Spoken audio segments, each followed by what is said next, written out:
ಇನ್ನು ಮುಡಾ ಪ್ರಕರಣ, ಸಿದ್ದರಾಮಯ್ಯ ವಿರುದ್ಧದ ಮುಡಾ ಕೇಸಿನ ವಿಚಾರಣೆ ನವೆಂಬರ್ 15ಕ್ಕೆ 2 ತಿಂಗಳಲ್ಲಿ ತನಿಖೆಯನ್ನ ಮುಗಿಸಬೇಕು ಅಂತ ಲೋಕಾಯುಕ್ತಗೆ ಕೋರ್ಟ್ ಡೆಡ್ಲೈನ್ ಅನ್ನ ಕೊಟ್ಟಿದೆ. ಜನಪ್ರತಿನಿಧಿಗಳ ಕೋರ್ಟ್ನಿಂದ ಲೋಕಾಯುಕ್ತಗೆ ಸೂಚನೆ ಹೊರಬಿದ್ದಿದೆ. 2 ತಿಂಗಳಲ್ಲಿ ತನಿಖೆಯನ್ನ ಮುಗಿಸಬೇಕು ಅಂತ.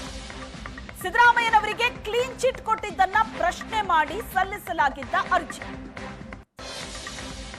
2 ತಿಂಗಳಲ್ಲಿ ತನಿಖೆ ಪೂರ್ಣಗೊಳಿಸೋದಕ್ಕೆ ಕೋರ್ಟ್ ಸೂಚನೆ ಕೊಟ್ಟಿದೆ. 2 ತಿಂಗಳ ಒಳಗಡೆ ತನಿಖೆ ಪೂರ್ಣಗೊಳಿಸಿ ವರದಿ ಸಲ್ಲಿಸಿ ಅಂತ ಕೋರ್ಟ್ ಸೂಚಿಸಿದೆ. ತನಿಖಾಧಿಕಾರಿಯನ್ನ ಬದಲಿಸಬೇಕು ಅಂತ ಸ್ನೇಹಮಯಿ ಕೃಷ್ಣ ಅರ್ಜಿ ಸಲ್ಲಿಸಿದ್ರು. ಆ ಅರ್ಜಿ ವಜಾ ಆಗಿದೆ. ತನಿಖೆ ಪೂರ್ಣಗೊಂಡ ನಂತರ ಬಿ ರಿಪೋರ್ಟ್ ಅನ್ನ ಪ್ರಶ್ನಿಸಿದ್ದ ಅರ್ಜಿಯ ಆದೇಶ. ಇನ್ನು ತನಿಖೆ ಮುಗಿದಿಲ್ಲ ಅಂತ ಕೋರ್ಟಿಗೆ ಲೋಕಾಯುಕ್ತ ಹೇಳಿದೆ. ಲೋಕಾಯುಕ್ತ ಬಿ ರಿಪೋರ್ಟ್ ಆದೇಶವನ್ನ ಪ್ರಶ್ನಿಸಿ ಸ್ನೇಹಮಯಿ ಕೃಷ್ಣ ಅರ್ಜಿಯನ್ನ ಹಾಕಿದ್ರು.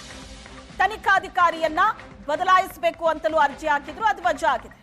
2 ತಿಂಗಳಲ್ಲಿ ತನಿಖೆಯನ್ನ ಪೂರ್ಣಗೊಳಿಸಬೇಕು ಲೋಕಾಯುಕ್ತ. ಸಲ್ಲಿಸಿದ್ದು ಮಧ್ಯಂತರ ವರದಿ, ಅದಕ್ಕೆ ಬಿ ರಿಪೋರ್ಟ್ ಕೂಡ ಸಲ್ಲಿಕೆ ಆಗಿತ್ತು. ಅದನ್ನ ಪ್ರಶ್ನಿಸಿ ಸ್ನೇಹಮಯಿ ಕೃಷ್ಣ ಅರ್ಜಿ ಸಲ್ಲಿಸಿದ್ರು. ಜೊತೆಗೆ ತನಿಖಾಧಿಕಾರಿ ಬದಲಾವಣೆಯ ಬಗ್ಗೆಯೂ ಕೂಡ ಕೋರಿ ಅರ್ಜಿಯನ್ನ ಸಲ್ಲಿಸಿದ್ರು. ಆ ಅರ್ಜಿ ವಜಾ ಆಗಿದೆ. ಈಗ 2 ತಿಂಗಳಲ್ಲಿ ಲೋಕಾಯುಕ್ತ ತನಿಖೆಯನ್ನ ಮುಗಿಸಬೇಕಾಗುತ್ತೆ. ಉಳಿದ ತನಿಖೆಯನ್ನ ಪೂರ್ಣ ಮಾಡಿ ವರದಿಯನ್ನ ಸಲ್ಲಿಸಬೇಕು ಕೋರ್ಟಿಗೆ.